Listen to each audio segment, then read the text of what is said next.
Assalamualaikum warahmatullahi wabarakatuh. Selamat bergabung kembali di Scary Voice Podcast. Masih barengan saya Revial Difadilah. Dan di kesempatan kali ini, seperti biasa, saya akan menemani kalian dengan cerita horor yang sudah dikirimkan melalui alamat email di revialdi.fadilah@yahoo.com. Dan pada kesempatan kali ini, saya mendapatkan kiriman cerita horor dari salah satu pendengar di podcast ini yang bernama Raka. Dia akan menceritakan pengalamannya di saat dia bertemu kuntilanak merah di daerah rumahnya. Dan berikut adalah pembahasannya.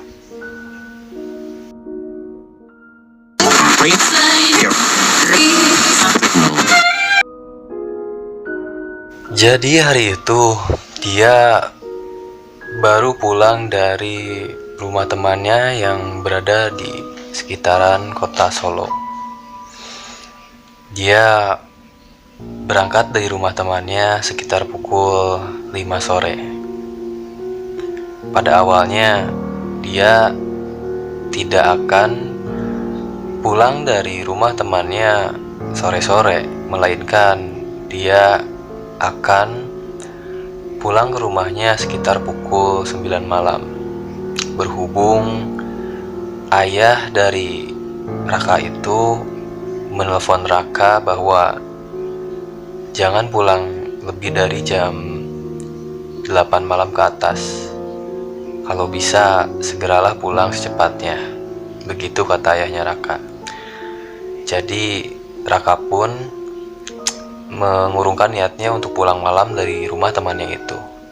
Nah, ketika Raka sedang dalam perjalanan, tiba-tiba Raka pun menerima telepon kembali. Tapi kali ini Raka mendapatkan telepon dari ibunya. Ibunya itu bicara kepada Raka bahwa tolong jemput ibu di rumah tante, yang kebetulan rumah tantenya itu tidak jauh dari rumah temannya Raka itu. Jadi sebelum Raka melanjutkan perjalanannya, Raka pun memutuskan untuk menjemput ibunya terlebih dahulu. Karena tepat dia berhenti pada saat itu ketika menerima telepon, rumah tantenya itu tidak jauh dari tempat dia berhenti. Tibalah Raka di rumah tantenya, dan di sana Raka mendengarkan pembicaraan ibu dan tantenya dari luar, bahwa ibunya bilang kepada tantenya, sepertinya saya harus segera pulang, soalnya waktu itu sempat ada tetangga yang pulang lebih dari jam 8 malam ke atas, sempat ditampakkan sesosok kuntilanak merah. Memang di daerah rumah Raka itu terkenal dengan angkernya, karena kebetulan juga di daerah rumah Raka itu memang sepi, terbilang sepi. Jadi ketika jam 8 malam ke atas memang sudah tidak ada lagi warga sekitar yang beraktivitas. Singkat cerita, Raka pun mengajak ibunya pulang. Terlebih lagi setelah mendengar ibunya bercerita seperti itu kepada tantenya. Ya memang Raka sebelumnya tidak mengetahui bahwa ada warga yang ditampakkan kuntilanak merah ketika pulang lewat dari jam 8 malam ke atas. Di perjalanan Raka pun bertanya kepada ibunya mengenai apa yang dibicarakan tadi dengan tantenya. Bu, apa benar sempat ada warga sekitar yang ditampakkan kuntilanak merah? Ketika warga itu pulang dari jam 8 malam ke atas, ibunya pun menjawab, iya sempat terjadi. Kejadiannya baru beberapa hari kebelakang ini. Nah, Raka pun tidak melanjutkan kembali pertanyaannya kepada ibunya karena Raka saat itu cukup merasa takut dan juga merasa memiliki beban pikiran ketika saat di jalan. Jadi untuk menghindari hal-hal yang tidak diinginkan di saat di dalam perjalanan, Raka pun memutuskan untuk tidak menanyakannya lagi kepada ibunya tentang kuntilanak merah itu lebih lanjut. Singkat cerita, Raka pun sudah dekat dengan daerah rumahnya. Sebelum masuk ke komplek rumahnya itu, Raka berhenti terlebih dahulu dan memutuskan untuk berdoa dan meminta perlindungan kepada Tuhan. Jadi Raka itu sebenarnya tidak ingin memaksakan dirinya untuk masuk ke dalam komplek rumahnya karena dia merasa ada yang tidak beres ketika dia tiba di depan komplek rumahnya itu. Jadi Raka itu sebenarnya tidak ingin memaksakan dirinya untuk masuk ke dalam komplek rumahnya karena dia merasa ada yang tidak beres ketika dia tiba di depan komplek rumahnya itu. Komplek rumah Raka itu terlihat seperti komplek-komplek pada umumnya. Jadi komplek perumahan Raka itu memiliki rumah-rumah yang bisa dibilang cukup modern bentuknya, tapi ada yang tidak biasa dari komplek rumah itu, yaitu jarak dari rumah satu dan rumah lainnya itu lumayan cukup berjauhan. Jadi dari rumah satu ke rumah yang lainnya itu kira-kira memiliki jarak sekitar 8 meter. Sedangkan di setiap jeda dari rumah satu ke rumah lainnya itu masih ditumbuhi oleh pepohonan atau juga dengan rerumputan, ilalang-ilalang, dan ya seperti tumbuhan-tumbuhan liar. Memang komplek rumah Raka itu bisa dibilang belum rampung sepenuhnya. Masih ada beberapa lahan yang kosong yang nantinya direncanakan untuk dibikin rumah. Nah, rumah Raka terletak di ujung dari komplek itu. Jadi ketika Raka memasuki komplek rumahnya itu, Raka harus melewati beberapa rumah yang kiri dan kanannya itu memang cukup luas ya, jadi tidak terlalu berdekatan, dan ya bisa disimpulkan bahwa jalan di perumahan Raka itu bisa dibilang cukup luas. Walaupun sebenarnya ya memang komplek perumahan Raka itu belum rampung sepenuhnya.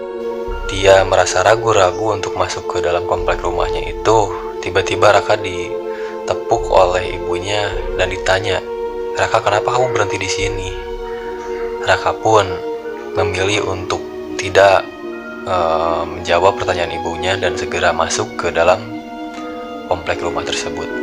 Nah, ketika dia masuk ke dalam komplek rumah itu, Raka berhasil melewati 2 rumah pertama yang saat itu seperti sedang tidak ada penghuninya. Jadi kedua rumah itu terlihat gelap dengan gerbang yang dikunci. Dan ketika Raka melewati rumah yang kedua, tepat di sebelah kiri Raka melihat siluet berwarna merah. Pada awalnya Raka berpikir bahwa itu hanyalah seutas kain berwarna merah biasa, tapi Raka tiba-tiba ingin berhenti dan memperjelas apa yang dia lihat pada saat itu. Tapi yang lebih anehnya lagi, ibunya seperti gemetaran dan ketakutan ketika melihat siluet berwarna merah itu. Raka pun masih terdiam dan memperhatikan sosok itu yang lama-lama ternyata kain berwarna merah itu tiba-tiba melayang dan diam di atas tangkai pohon di kebun itu, di sebelah rumah yang kosong itu. Jadi Raka pada saat itu mulai tidak bisa mengontrol rasa takutnya. Raka pun sedikit demi sedikit mulai menyadari bahwa sosok itu bukanlah kain merah biasa. Perlahan-lahan sosok itu membentuk seperti sosok wanita yang memiliki rambut yang cukup panjang berantakan, dengan wajah yang rata, dengan baju merah yang menjuntai ke bawah, dengan kaki yang seperti diayun-ayun. Raka pun memutuskan untuk meninggalkan motornya dan mengajak ibunya untuk berlari. Tidak lama kemudian, sosok kuntilanak merah itu tertawa seperti menertawakan Raka dan ibunya yang sedang ketakutan. Jadi, pada saat itu Raka pun berlari dengan ibunya sekencang-kencang mungkin melewati beberapa rumah lainnya, dan Raka pun meminta tolong, tapi pada saat itu seolah-olah tidak ada warga sekitar yang mendengar teriakan dari Raka dan ibunya itu, dan ibunya pun terjatuh pada saat itu, dan Raka pun menoleh ke arah belakang untuk menolong ibunya yang terjatuh itu. Tapi saat dia menoleh ke belakang, ternyata ibunya sudah tersungkur dengan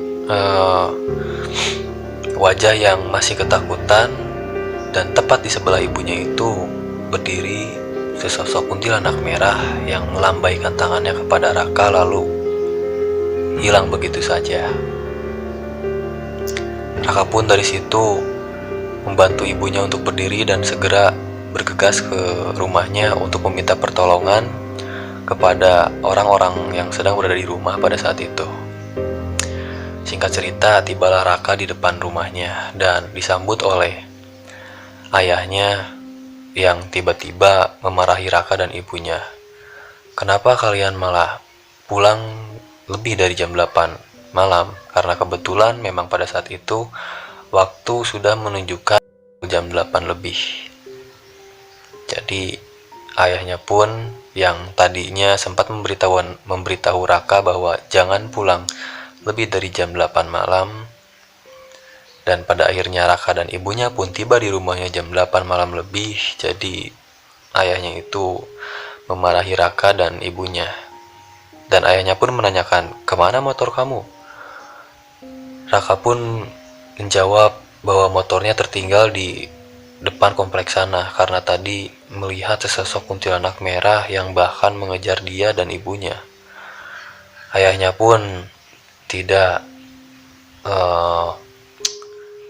berbicara lebih lagi pada saat itu. Jadi seolah-olah ayahnya itu memang sudah tahu bahwa Raka dan ibunya pun diperlihatkan sosok kuntilanak merah. Nah, konon setelah itu Raka pun mendapatkan cerita dari warga sekitar yang akhirnya memberitahu kepada Raka dan ibunya bahwa memang bukan hanya sekali kejadian tersebut terjadi di komplek rumahnya itu. Tetangganya pun membenarkan bahwa beberapa waktu yang lalu memang sempat juga ada warga yang diperlihatkan sesosok kuntilanak merah di komplek rumah tersebut. Nah, konon menurut penjaga dari komplek rumah itu, memang dari dulu semenjak dibangunnya perumahan tersebut, ada salah satu warga yang menebang salah satu pohon yang terdapat di komplek tersebut yang umurnya sudah cukup tua, kurang lebih 45 tahun atau mungkin juga bisa lebih. Dan pohon itu akhirnya ditebang oleh salah satu pegawai di komplek perumahan tersebut. Jadi pada saat yang sama juga penebang pohon itu langsung sakit selama 2 minggu dan akhirnya harus dibawa ke rumah sakit untuk pertolongan lebih lanjut. Tapi menurut penuturan warga yang menebang pohon tersebut, dia setiap malam selalu dikunjungi oleh sesosok kuntilanak merah yang marah-marah karena rumahnya ditebang oleh orang tersebut.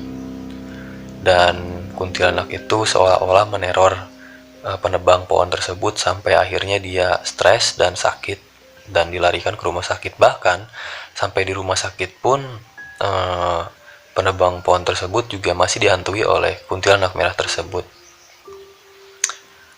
Nah, begitulah kisah dari Raka yang sudah mengirimkan cerita horornya di podcast ini. Terima kasih Raka, dan dari kejadian ini kita bisa simpulkan bahwa memang kadang-kadang di suatu tempat yang memiliki pepohonan yang tua ataupun juga salah satu tempat yang dikeramatkan oleh orang-orang sekitar, mungkin memang banyak kejadian yang di luar nalar dan logika. Bahkan seperti cerita yang ini juga, karena salah satu pohon yang sudah berumur lama di tempat tersebut ditebang, jadi seolah-olah kuntilanak tersebut merasa marah dan merasa rumahnya dirusak oleh penebang pohon. Tapi di sisi lain juga kita sebagai manusia harus merawat keadaan sekitar, seperti pohon yang sudah lama yang ditakutkan bakal tumbang sewaktu-waktu mengingat umur yang sudah berpuluh-puluh tahun. Jadi mau tidak mau kadang-kadang kita juga mesti merapikan keadaan sekitar, mau itu rumput yang berantakan atau apapun itu. Tapi memang tidak semua niat baik kita untuk menjaga lingkungan sekitar itu bisa diterima oleh makhluk halus penunggu dari pohon atau tempat-tempat yang dikeramatkan itu. Tapi yang jelas, dimanapun itu tempatnya, kita harus saling menghargai dengan sesama ciptaan Allah Subhanahu wa Ta'ala. Jadi tidak usah kalian juga merasa takut ketika kalian ingin membereskan lingkungan sekitar kalian, yang memang seharusnya kita sebagai manusia pun juga memiliki rasa tanggung jawab kepada lingkungan sekitar. Walaupun mungkin akhirnya kita pun harus bersinggungan dengan dunia mereka. Dan mungkin untuk kalian yang tidak memiliki kepekaan tersendiri juga, secara tidak langsung kalian tidak menyadari bahwa setiap saat atau terlebih lagi setiap kelakuan yang kalian lakukan dimanapun itu mungkin terkadang tidak